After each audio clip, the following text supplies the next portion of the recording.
Welcome to Naresh Academy UPSC APPSC Group 1 and 2 Related Delhi Current Affairs April 14 2024 Prelims Practice and Previous ప్రశ్నలు సమగ్ర విశ్లేషణ తెలుగులో question number 1 భారతదేశంలో పండుగల గురించి తెలపండి సందర్భం భారతదేశంలోని వివిధ ప్రాంతాలలో 2024 ఏప్రిల్ 13 మరియు 14 తేదీల్లో వైశాఖి విషు బిషుబ్ బహాగ్ బిహు పొయిలా బోయిషాక్ వైశాఖది మరియు పుతాండు పండుగలను జరుపుకుంటున్నారు వివరాలు వైశాఖం లేదా బైశాఖి వైశాఖ మాసం మొదటి రోజును సూచిస్తుంది మరియు సాంప్రదాయకంగా ఏటా ఏప్రిల్ 13న మరియు కొన్నిసార్లు ఏప్రిల్ 14న జరుపుకుంటారు.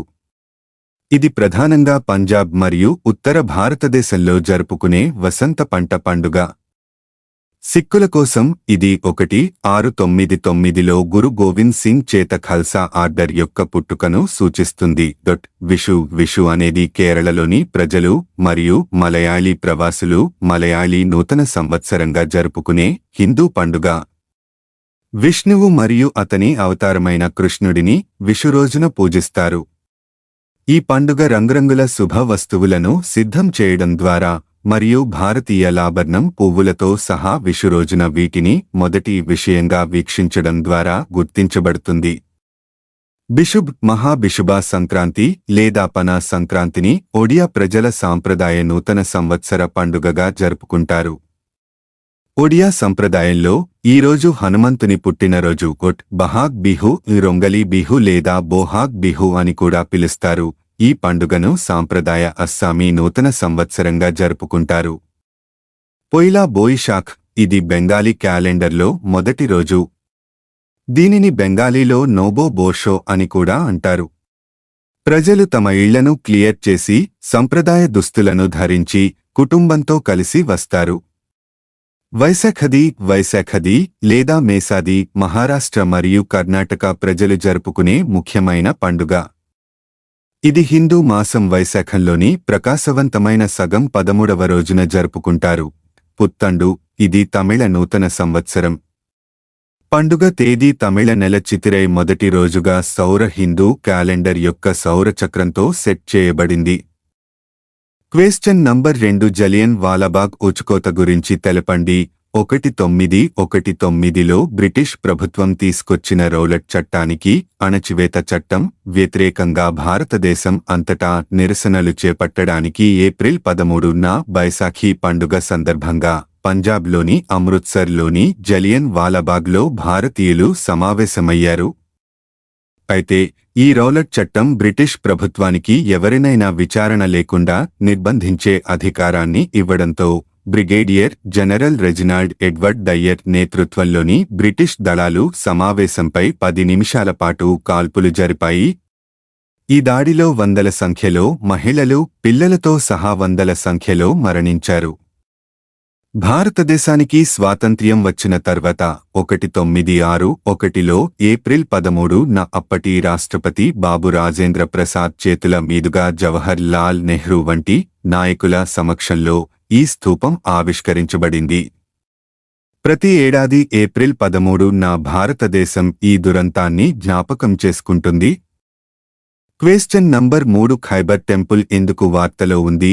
ఆఫ్ఘనిస్తాన్ సరిహద్దుల్లోని ఖైబర్ పఖ్తూన్ఖ్వా ప్రావిన్స్ ఖైబర్ పాఖ్తన్ఖ్వా ప్రోవిన్స్ లోని లాండికోటల్ బజార్ పట్టణంలో ఉన్నటువంటి పురాతన హిందూ దేవాలయమైన ఖైబర్ టెంపుల్ ఖైబర్ టెంపుల్ 1947లో భారత్ పాకిస్తాన్ విభజన సమయంలో అక్కడనున్న హిందువులంతా భారతదేశానికి వలస వెళ్లిపోవడంతో 1947లోనే ఇది మూతపడింది.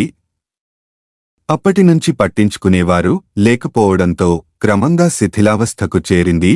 1992లో అయోధ్యలో బాబ్రీ మసీదును కూల్చివేసినప్పుడు ఇక్కడ కొందరు వ్యక్తులు ఆలయాన్ని ధ్వంసం చేశారు. ఇప్పుడు ఆ ప్రాంతంలో వాణిజ్య సముదాయాన్ని నిర్మించేందుకు పురాతన హిందూ ఆలయాన్ని కూల్చివేశారు. గత 10-15 రోజులుగా అక్కడ షాపింగ్ కాంప్లెక్స్ నిర్మాణం కొనసాగుతుందని స్థానికులు వెల్లడించారు. నిర్మాణ పనులు నిబంధనల ప్రకారమే జరుగుతున్నాయని అధికారులు నిర్ధారించారు.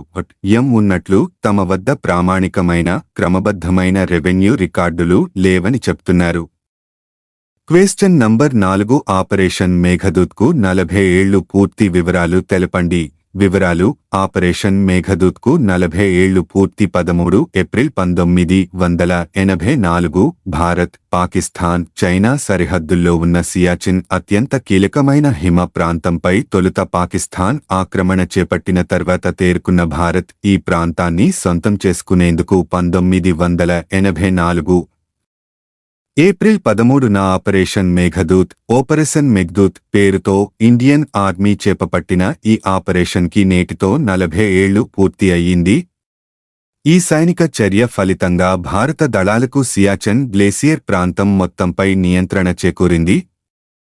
క్వశ్చన్ నంబర్ 5 అవయవ మార్పిడిలో కొత్త విషయాన్ని కనుగొన్న పరిశోధకులు వివరాలు తెలపండి.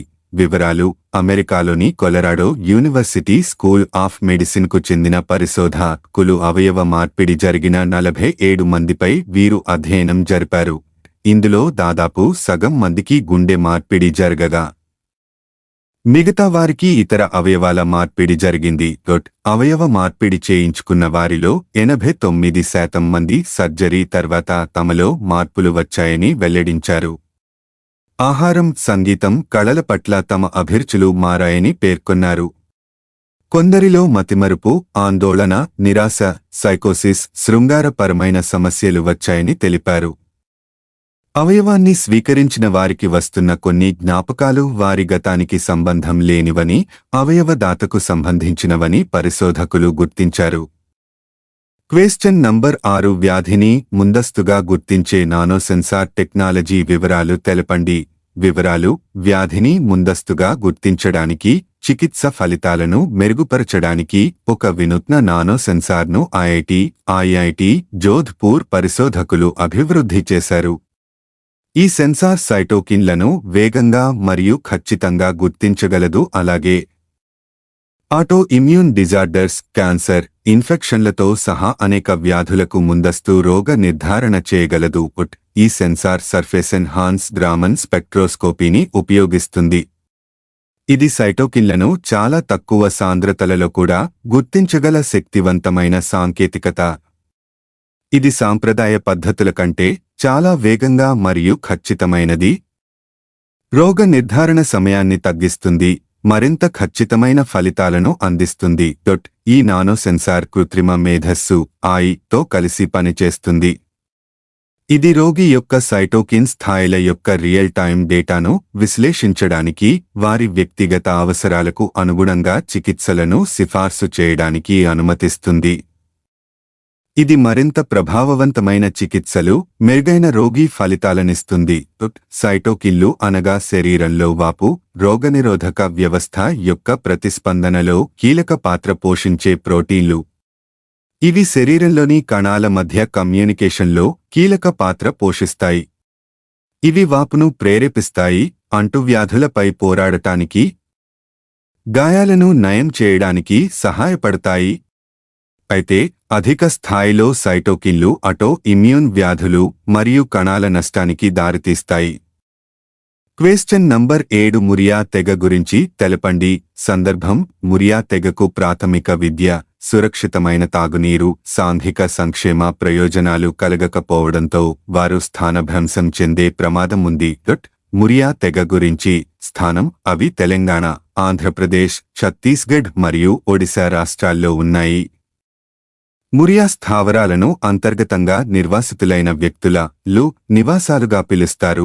వీరి జనాభా లో దాదాపు 6,600 మంది ఉన్నారు మరియు స్థానిక తెగలచే ఇక్కడ వారిని గుత్తి కోయాస్ అని పిలుస్తారు.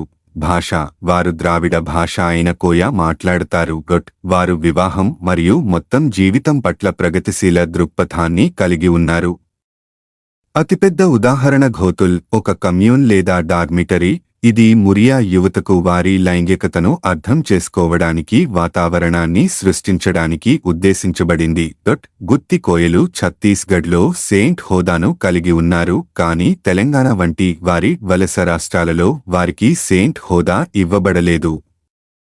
క్వశ్చన్ నంబర్ 8 పార్లమెంటు సభ్యుల స్థానిక ప్రాంత అభివృద్ధి పథకం గురించి తెలపండి.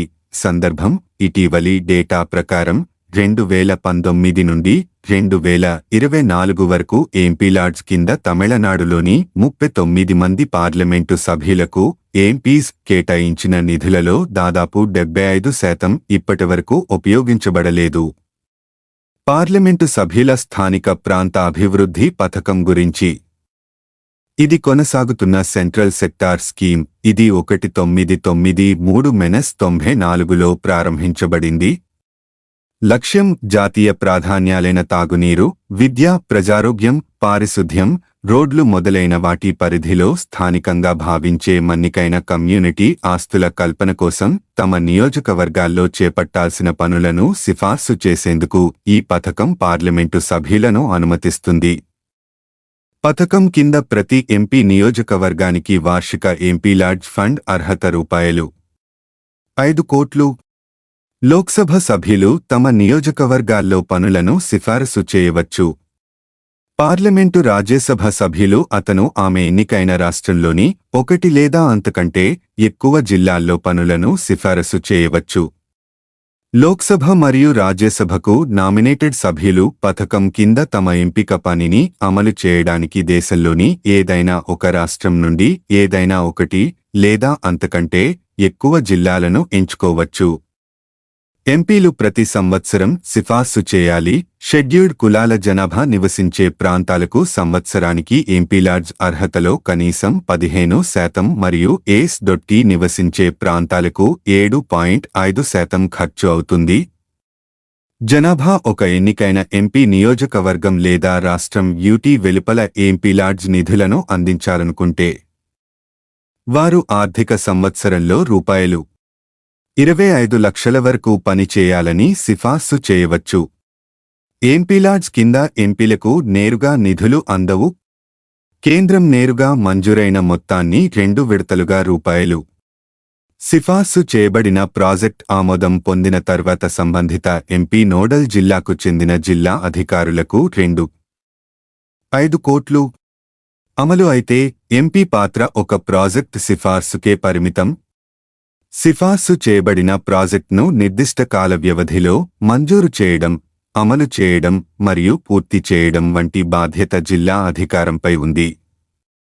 నోడల్ మంత్రిత్వ శాఖ స్టాటిస్టిక్స్ మరియు ప్రోగ్రాం అమలు మంత్రిత్వ శాఖ విధాన రూపకల్పన, నిధుల విడుదల మరియు పథకం అమలు కోసం పర్యవేక్షణ యంత్రాంగాన్ని సూచించే బాధ్యతను కలిగి ఉంది. క్వశ్చన్ నంబర్ 9 రెడ్డి రాజుల పాలనా కాలంలో సముద్ర వ్యాపారాన్ని గురించి సమాచారాన్నిచ్చే సాహిత్య గ్రంథం అప్పస్క్ జిఆర్యుపిఎండు 2019. జవాబు హరవిలాసం. వివరణ: హరవిలాసము కవి సార్వభౌమునిగా ప్రసిద్ధుడైన శ్రీనాథుడు రాసిన కావ్యం. ఈ గ్రంథం శైవభక్తుల జీవితాల్లో పరమేశ్వరుడైన శివుడు చేసిన పలు లీలల సంకలనం. సిరియాళుడు, చిరుతొండనంబి మొదలైన పలువురు శివభక్తుల జీవితగాథలు ఈ గ్రంథానికి ఇతివృత్తం.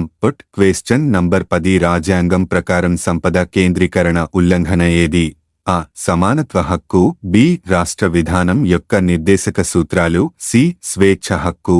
డి. సంక్షేమ భావన. జవాబు బి. సంపద కేంద్రీకరణ రాష్ట్ర విధానం యొక్క ఆదేశిక సూత్రాలను ఉల్లంఘిస్తుంది.